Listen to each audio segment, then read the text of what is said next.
저희가 이제 지금 매일 성경으로 계속 시편 말씀을 같이 이제 보고 있는데요. 우리가 어제는 시편 47편 말씀을 우리가 같이 보았습니다. 하나님을 찬양하는 찬양 시였는데요. 오늘 시편 48편도 마찬가지로 하나님을 찬양하는 찬양 시입니다. 그러니까 46편부터 47편, 48편에 이르기까지 계속해서 하나님을 찬양하는 찬양 시입니다. 제가 찬양 시라고 말씀을 드렸는데요. 이 찬양 시라고 말씀드린 것은 시편을 분류하는 몇 가지의 기준들이 있습니다. 그러니까 그 시의 유형을 말씀드린 건데요. 예를 들면 이런 겁니다. 찬양시, 아니면 감사시, 탄식시, 지혜의 시, 이런 식으로 이제 시를 분류해서 이렇게 나누는데요. 찬양시라는 것은 말 그대로 하나님을 찬양하는 시입니다. 그리고 탄식시는 하나님께 내가 도움을 요청하면서 하나님께 부르짖으면서 하는 시를 이야기하고요. 감사의 시는 말 그대로 하나님께 감사합니다 하는 시이고요. 지혜의 시라고 하는 것은 우리의 삶 속에서 우리의 인생을 어떻게 살아야 하는가에 대한 지혜를 가르쳐주는 시를 또 지혜의 시, 이런 식으로 분류를 합니다. 그러니까 그런 시의 분류 중에서 오늘 있는 이 시는 찬양시다, 하나님께 찬양하는 찬양의 시다, 이렇게 생각하시면 되겠습니다. 그러면 찬양을 한다라고 하는 것은 결국에는 찬양시라는 것은 하나님을 찬양한다, 이런 의미겠지요. 그러면은 오늘 시편 48편의 말씀에서 하나님을 어떻게 찬양하는가, 그것을 우리가 염두에 두고 보시면 되겠습니다. 1절에 보시면 뭐라고 이야기하냐면 여호와의 위대하심을 높이면서 이제 극진히 찬양한다, 받으실 분이다, 이렇게 말씀합니다. 하나님이 최고로 찬양받으실 분이다 라고 이야기해주고 있습니다. 그러면서 하나님께서 찬양받는 그 장소가 어딘가 또 가르쳐주고 있는데요. 하나님의 성이자 거룩한 산이다, 이렇게 이야기합니다. 그리고 2절 끝에는 또 뭐라고 이야기하냐면 거기가 북방에 있는 시온산이다, 그렇게 이야기하고 있습니다. 하나님의 거룩한 산, 하나님의 성은 어디에 있습니까? 북방의 시온산에 있다, 이렇게 지금 말씀하고 있습니다. 거룩한 산에 있는 하나님의 성이 이제 2절에 보시면은 4가지로 이제 이야기를 하고 있는데요. 묘사를 해주고 있습니다. 높고 아름답고 온 세계가 즐거워하며 큰 왕의 성이며 북방에 있는 시온산이다, 이렇게 이야기합니다. 그러니까 곧 하나님의 성은 어떤 성입니까? 높고 아름답습니다. 또 어떻습니까? 온 세계가 즐거워한다는 것은 온 세상이 이로 인해서 즐거워한다는 의미입니다. 온 세상의 큰 기쁨이라는 의미죠. 그리고 그 성은 누가 계신 곳입니까? 왕. 그냥 왕입니까? 큰 왕이 계신 곳입니다. 하나님만이 가장 높은 곳에 계신 크신 왕이다, 이렇게 가르쳐주고 있는 것입니다. 왜냐하면 북방에 있는 시온산이다 라고 하는 뒤에 있는 그 표현을 보면 알 수 있습니다. 이게 무슨 의미냐면 북방이라는 것은 어떤 의미입니까? 북쪽의 지역을 북방이라고 하지 않습니까? 이 북쪽의 지역에 있는 이 북쪽 주변이라는 의미 있는데 우리에게는 그냥 이렇게 딱 와 닿지 않지만 이 시대에 가나안 신화를 알고 있는 사람들에게는 다 아는 이야기입니다. 무슨 이야기인지. 가나안 신화에서는 이 바알이 거하는 산을 가리켜서 북쪽에 있는 산에 바알 신이 거한다, 그렇게 이야기합니다. 그러니까 본인들이 가지고 있는 신 중에서 최고의 신이라고 하는 바알 신이 거하는 그곳에 누가 계십니까? 하나님이 계신다는 이야기입니다. 그러니까 사람들은 이 풍요의 신 바알이 최고의 신이라고 여기지만 최고의 신은 누구라고 지금 이야기하고 있는 것입니까? 하나님이시라. 너희가 이야기하는 바알이 최고의 신이 아니라 하나님께서 최고의 신이다 라고 그렇게 말씀하고 있는 것입니다. 시인이 아주 구체적으로 지금 구구절절하게 1절하고 2절만 봤는데 엄청 구구절절하게 찬양하고 있지 않습니까? 너무너무 자세하게 하나님을 찬양합니다. 시편을 묵상하다 보면 이런 부분들이 매우 매우 놀랍습니다. 저는 하나님께 기도할 때 같은 말을 자꾸 반복해서 기도합니다. 너무 부끄러운 이야기지만 어떨 때는 저도 모르는 사이에 막 중언부언하면서 하는 것이 저의 기도 같습니다. 그냥 하나님 아버지 계속 하는데 그냥 의미 없이 계속 하나님 아버지 하는 것입니다.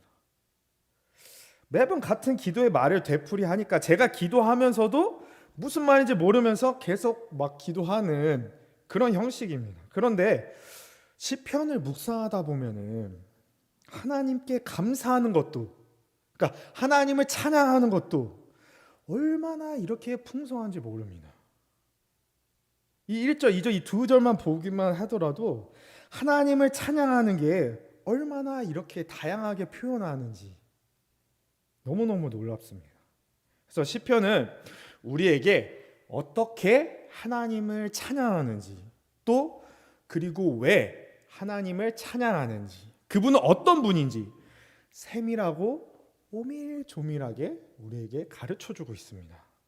그래서 여러분, 하나님께 기도할 때 내가 어떻게 기도할지, 또 하나님께 어떻게 찬양할지 알고 싶다면 시편을 깊게 묵상하세요. 우리에게 어떻게 기도할지를 정말 자세히 가르쳐주고 있습니다. 이제 4절에 보시면 왕들이 모여서 함께 지나갔다 이런 표현이 있는데요. 이게 무슨 이야기냐면 열방의 왕들이 연합해서 하나님이 거하시는 시온산으로 쳐들어왔다는 의미입니다. 그러니까 전쟁하기 위해서 쳐들어온 것입니다. 본인들이 시온산으로 쳐들어갔는데 바로 5절에 보면 어떻게 됩니까?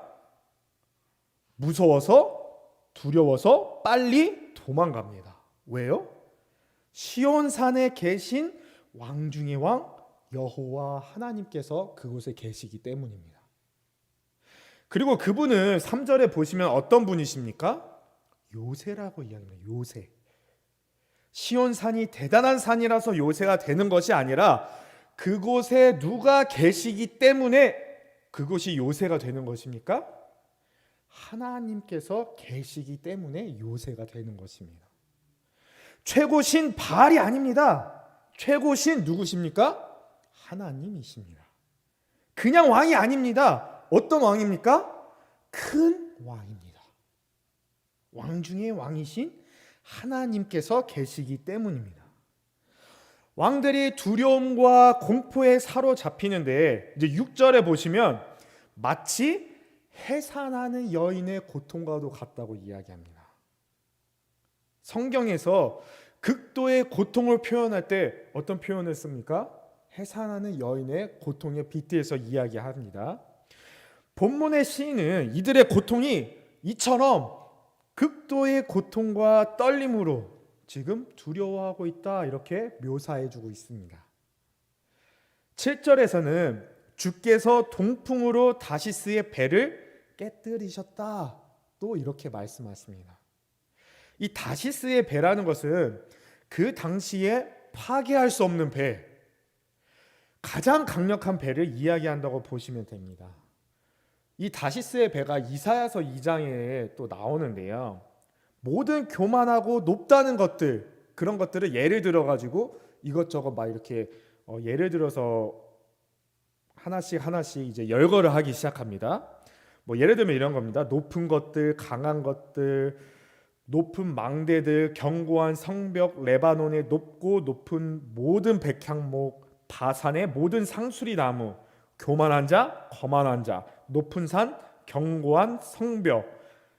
거기서 이제 다시스의 모든 배라는 얘도 이렇게 같이 나옵니다. 높다고 하는 것들, 너희들이 의지한다고 높다고 하는 것들 이제 다 낮아질 것이다 라고 하면서 이 높은 것들을 쭉 열거하는데 그 열거하는 것 중에 하나가 다시스의 배도 나옵니다. 그러니까 이 다시스의 배라고 하면은 견고하고 절대로 무너지지 않는 배, 화려함의 상징이라고 보시면 됩니다. 그 당시에 파괴할 수 없는 그 다시스의 배를 하나님께서 어떻게 하십니까? 바람만으로 그냥 무너뜨리십니다. 세상 최고라고 생각했던 것들이 있지만 그 최고라고 생각했던 것들 중 그 위에 누가 계십니까? 하나님께서 계십니다. 우리가 최고라고 생각하고 또 최고라고 여겼던 것들이 하나님께는 무엇입니까? 아무것도 아니라는 것입니다. 그냥 그분의 바람만 휙 불면 우리가 최고라고 여기고 우리가 평생 의지하려고 했던 그 모든 것들이 한순간에 날아갈 뿐입니다. 이러한 하나님이시라고 지금 1절부터 7절까지 시인이 선포하자 이제 8절에서는 이스라엘 공동체, 그러니까 예배 공동체의 모든 회중이 이제 응답합니다. 그래서 무엇이라고 시작하죠? 우리, 이렇게 시작하죠. 우리가 들은 대로 만군의 여호와의 성, 우리 하나님의 성에서 보았나니 하나님이 이를 영원히 견고하게 하실 것이다, 이렇게 응답합니다. 열방의 왕들이 공격하려고 해도 하나님의 성이요 큰 왕의 성 시온산이 건재함을 들었고 또 들었을 뿐만 아니라 그들은 보았습니다. 경험했다는 거죠. 그래서 이들은 어떻게 합니까? 하나님을 향한 확신함으로, 야, 우리를 영원히 견고하게 이끌어 주실 하나님이시야, 이렇게 고백합니다. 무엇입니까? 신앙의 고백인 것입니다. 하나님께서 자신들을 이끌어 주신다, 우리를 이끌어 주십니다 라고 하는 확신의 고백인 것입니다. 이 확신의 고백, 이 고백이 동백 예수마을교회의 고백이 되길 소망합니다. 저와 여러분들의 고백이 되길 간절히 소망합니다. 이제 9절부터 예배 공동체가 하나님께 고백하는 겁니다. 하나님께 고백합니다. 우리가 주의 전 가운데에서 주의 인자하심을 생각했다, 이렇게 이야기합니다. 주의 인자하심을 성전의 가장 중심이 되는 곳에서 곰곰이 헤아려 봅니다. 여기서 이제 인자하심이라는 이 단어는 히브리어 원어에서 보면 헤세드라는 단어입니다. 여러분, 헤세드라는 단어인데 보통 한글 성경에서 이 헤세드라고 했을 때는 주의 인자, 자비, 긍휼, 인애, 이런 의미로, 이런 단어로 이렇게 해석해 놓는 단어인데요. 헤세드는 하나님의 무조건적인 사랑, 또 결코 변함이 없는 언약적인 사랑입니다. 하나님의 언약적인 사랑이라면 결코 이루어지지 않을 걱정이 없는 사랑이죠. 여러분, 사람과 사람 사이의 약속은 어떻습니까? 사람과 사람 사이의 약속, 깨지기 마련이죠. 누구나 또 이런 이야기를 하더라고요. 약속은 깨라고 있는 거야. 어디서 나온 이야기인지 모르겠는데 아주 고약한 이야기입니다. 그렇죠? 상대방을 전혀 배려하지 않는 그런 이야기네요. 그런데 여러분, 약속을 지키고 싶지만 피치 못한 사정으로 지키지 못할 때도 있습니다. 정말 어떤 사람은 저 사람은 정말 약속을 잘 지키는 사람인데 저 사람은 절대로 그럴 리가 없는 사람인데 약속을 안 지켰다? 저 사람 무슨 일이 있나 보다, 이렇게 생각하는 사람도 있지 않습니까? 그런데 사람이라면 그럴 때도 있습니다. 정말 약속을 절대로 안 지킬 사람이 절대로 아님에도 불구하고 피치 못하게 못 지키는 때도 있습니다. 갑자기 사고를 당하거나 내가 약속을 지키려 하지만 사람이기 때문에 힘이 부족해서, 힘이 딸려서 지키지 못하는 경우도 허다합니다. 그러나 하나님의 약속, 하나님의 언약은 어떻습니까? 절대적입니다. 어떤 것도 하나님의 언약적 사랑을 막을 수가 없습니다. 그 하나님의 사랑, 그 하나님의 헤세드를 생각해 보니 이제 10절에 무엇이라고 이야기합니까? 하나님의 이름처럼 찬송이 땅끝까지 미쳤으며 하나님의 오른손에는 정의가 충만하였습니다. 여러분, 하나님의 인자하심에는 항상 무엇이 함께합니까? 하나님의 정의도 함께하십니다. 정의는 히브리어로 ጼ데크라고 하는데요. 제가 웬만하면 히브리어 단어를 말씀 안 드리려고 하는데 뭐 헤세드, ጼ데크 이런 단어들은 성경에 너무나도 많이 나오고 거의 통상적으로 성경 말씀을 읽는 기독교인이다라고 한다면 좀 이 정도는 알면 좋은 단어들이다 하면은 제가 그래도 말씀을 드립니다. 그런 단어들은 제가 이렇게 간단하게 한두 마디씩 이렇게 말씀을 드리는데요. 인자하심이라고 하는 것은 헤세드, 하나님의 정의라고 한다면 ጼ데크입니다. 그런데 우리는 헤세드를 이야기하다가 ጼ데크를 놓치곤 합니다. 또 반대로 ጼ데크를 이야기하다가 헤세드를 놓치곤 합니다. 그러니까 하나님의 사랑, 하나님의 긍휼을 이야기하면서 하나님은 사랑이니까 하나님은 사랑이시잖아. 그러면서 자신의 잘못을 그냥 덮으면서 용서해라. 이렇게 잘못을 다 덮고 가자 하는 식으로 일처리를 하는 교회들 때문에 한국 교회가 어쩌고 저쩌고, 한국 교회는 어쩌고 저쩌고라고 하는 이야기들이 계속해서 일어납니다. 이런 식을 우리가 계속해서 고집한다면 여전히 지탄을 받는 교회가 될 것입니다. 잘못된 것은 잘못되었으니 마땅한 벌을 받고 자숙하고 회개해야 할 것들을 회개해야 할 것입니다. 우리는 마치 사랑이라는 미명 아래 모든 것을 덮어주고 자꾸만 그런 식으로 하다 보면 바늘도둑을 소도둑 만들어주는 일을 교회가 직접 하고 있지는 않는지 우리는 잘 생각해 봐야 될 것입니다. 그런데 또 반대로 우리가 생각했을 때 하나님의 정의를 실현하겠다고 하는 명목 아래에 잘못한 사람들에 대한 미움, 시기, 분노로 하나님의 사랑 없이 정의만을 실현하고 있지는 않는지 또 한편으로는 생각해 봐야 할 것입니다. 아이들의 싸움도 그렇습니다. 장난으로 한 대 때리면 왜 때려? 하고 한 대 안 때립니다. 2대 때립니다. 그렇죠? 한 대 때리면 너 왜 때려? 툭툭 때리면 2대 때리면 맞은 친구는 또 3대 때립니다. 3대 때리면 너 왜 3대 때리면 4대 때립니다. 나중에는 그 손바닥으로 때리던 손이 주먹으로 바뀌고 막 서로 막 얼굴 치고 막 치고받고 싸우고 얼굴 핥히고 이렇게 되는 것입니다. 사랑과 함께하는 정의가 있어야 되는데 사실 저는 그렇게 하지 못합니다. 그래서 매우 답답합니다. 그런데 이것이 가능한 분이 누구십니까? 바로 우리 하나님이십니다. 시인은 12절에 시온을 돌면서 그곳을 둘러보고 그 망대들을 한번 세어보라 그렇게 이야기합니다. 그의 성벽을 자세히 보고 그의 궁전을 살펴서 이것을 후대에 전하라 이렇게 이야기합니다. 망대들, 성벽들 다 이것이 무엇을 의미하는 것입니까? 성의 힘과 군사력 이런 것들을 나타내는 것입니다. 이 성은 어떤 성입니까?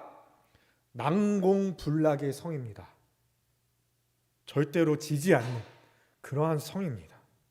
그런데 이 성은 그 성 자체가 위대하고 강하기 때문에 난공불락의 성이 된 것이 아닙니다. 누구 덕분입니까? 하나님 덕분입니다. 그곳에 누가 계시기 때문입니까? 하나님께서 계시기 때문입니다. 우리 마지막 절 48편 14절을 우리 같이 읽도록 하겠습니다. 이 하나님은 영원히 우리 하나님이시니 그가 우리를 죽을 때까지 인도하시리로다. 아멘. 시온성의 견고함은 건물 자체의 뛰어남에 있는 것이 아닙니다. 누가 함께 하시기 때문입니까? 하나님께서 함께 하시기 때문입니다. 여러분, 하나님께서 함께 하십니다. 저와 여러분이 있는 곳에 하나님께서 함께 하십니다. 언제까지요? 죽을 때까지요. 아니요, 영원히요. 영원히 하나님께서는 우리를 영원히 인도하실 것입니다.